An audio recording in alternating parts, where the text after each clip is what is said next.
ভিডিওটা দেখো আর just enjoy নাও। একদম ঘুর পথে পথে পথে পথে আমরা কিন্তু উঠে চলেছি সেই পাহাড়ের একদম চূড়াতে। তো একটা কথা বলে রাখি যে এটা হলো লাচুংয়ের পথ। তো প্রচণ্ড ঘুর পথে কিন্তু আমরা পাহাড়ের উপরে উঠছি। আর ওই যে দূরে দেখা যাচ্ছে একদম ক্যানিয়ন, ক্যানিয়নের মতো নদী, আর এগুলো সব বরফ। আমরা ঘন পাইনের জঙ্গলের মধ্য দিয়ে কিন্তু হেঁটে চলেছি, জাস্ট ওয়াও, শুধু ওয়াও। তো এই বরফের চাদর সমস্ত কিছু কিন্তু একেবারে ঢেকে আছে। যদি আমার প্রচণ্ড গরমের মধ্যে আমার যদি শরীর স্বাস্থ্য খারাপ থাকে, যদি মন খারাপ থাকে, বিভিন্ন রকমের অশান্তি মানে ভুগে থাকি, তাহলে কিন্তু সমস্ত কিছু কিন্তু বাদ দিয়ে চলে এসো সবাই কিন্তু এই লাচুংয়ে, এই পাহাড়ে। তোমার মন অটোমেটিক চাঙ্গা হয়ে যাবে, সেই দায়িত্বটা আমার।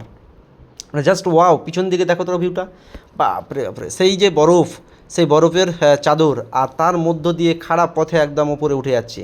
একটা কথা বলে রাখি যে এই যে লাচুং, এখানে কিন্তু নেটওয়ার্কের কিন্তু প্রচুর সমস্যা।